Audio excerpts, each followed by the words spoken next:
নমস্কার বন্ধুরা, রুমাস blog cooking চ্যানেলে সবাইকে স্বাগত। আজকে আমার রেসিপি উচ্ছের ডাল। এই উচ্ছের ডাল খেতে অসাধারণ লাগে। গরম গরম ভাতের সাথে এই উচ্ছের ডাল খেতে খুবই ভালো লাগে গরমকালে। এই ডাল দিয়েই ভাত খাওয়া যায়। এবার চলুন দেখে নেওয়া যাক উচ্ছের ডাল আমি কিভাবে তৈরি করি।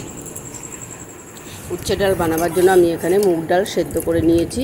মুগ ডালটা বেশি ভাজিনি, আমি অল্প করে মুগ ডালটা ভেজে আমি সেদ্ধ করে নিয়েছি। আর এখানে উচ্ছে কেটে নিয়েছি, দেখুন চাকচাক করে উচ্ছে কেটে নিয়েছি। এবার গ্যাসে কড়াই বসিয়েছি, কড়াইয়ের মধ্যে আমি সর্ষের তেল দিয়ে দিয়েছি। এটা সর্ষের তেল দিয়ে করলেই ভালো লাগবে। তেলটা গরম হয়ে গেছে, আমি উচ্ছেগুলো দিয়ে দিয়েছি। উচ্ছেগুলো আমি নুন হলুদ দিয়ে একটু হালকা হালকা করে ভেজে নেব। একবারে মুচমুচে করে উচ্ছেগুলো ভাজবো না, একটু হালকা কাঁচা রাখবো। রেখে আমি উচ্ছেগুলোকে ভেজে নেব। এগুলো আমি যেভাবে উচ্ছের ডাল করছি আপনারাও বাড়িতে সেভাবে উচ্ছের ডাল করে খেয়ে দেখবেন, খেতে খুবই ভালো লাগে। এই দিয়েই ভাত খাওয়া হয়ে যাবে। আপনারা চাইলে এতে লাউ বা চাল কুমড়োও দিতে পারেন। উচ্ছেগুলো এই রকম করে আমি ভেজে নিয়েছি, একদম মুচমুচে ভাজিনি, হালকা করে উচ্ছেগুলো ভেজে নিয়েছি। এবারে উচ্ছে ভাজাটা আমি একটা সাইডে রেখে এর মধ্যে আমি ফোড়নও দেবো। আমি যেরকম ফোড়ন দিলাম, আমি এখানে 1 চামচি মতো রাঁধুনি ফোড়ন দিলাম, আর একটা তেজপাতাকে ছিঁড়ে 2 অর্ধেক করে এতে দিয়ে দিলাম। একটা শুকনো লঙ্কাকে ফাটিয়ে আমি 2 অর্ধেক করে এর মধ্যে দিয়ে দিয়েছি। ফোড়নের সুন্দর গন্ধ বেরোলে আমি যতক্ষণ না বেরোবে ততক্ষণ আমি ফোড়নটাকে ভেজে নেব।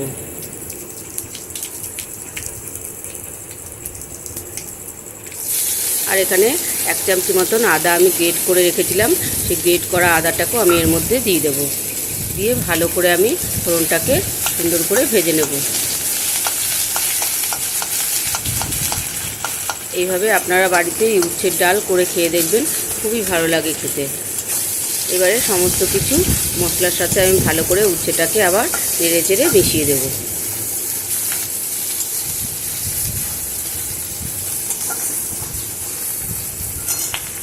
সেদ্ধ করা ডালটার মধ্যে আমি নুন আর হলুদটা আমি আগে থেকে দিয়ে রেখেছিলাম।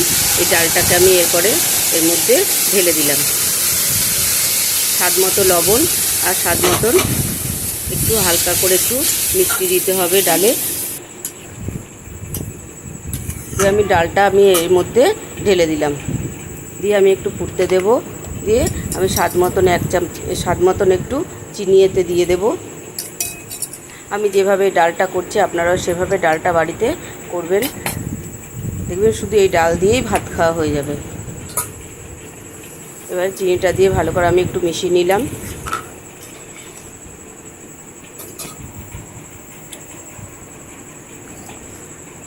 দেখুন ডালটা আমার হয়ে গেছে। এবারে আমি ডালটাতে দুটো গন্ধরাজ লেবু পাতা আমি ছিঁড়ে ডালটার মধ্যে দিয়ে দেব। এই গন্ধরাজ লেবু পাতা দিলে ডালের গন্ধটা খুবই ভালো আসে, খেতে দুর্দান্ত হয়। এবার ছিঁড়ে আমি এর মধ্যে দিয়ে দিলাম। দিয়ে আমি একটু ডালের সাথে পাতাটার সাথে ভালো করে একটু নেড়ে চেড়ে মিশিয়ে দেবো। দেখুন ডালটা আমার হয়ে গেছে। এবার আমি ডালটা অন্য একটা পাত্রের মধ্যে ঢেলে রেখে দেবো। আপনারা চাইলে এতে লাউ বা চাল কুমড়োও দিতে পারেন। আমি এতে আজকে কিছুই দিইনি, শুধু উচ্ছে দিয়ে এই ডালটা আমি করেছি। বন্ধুরা, রেসিপিটি যদি ভালো লাগে লাইক করবেন, শেয়ার করবেন, কমেন্ট করবেন।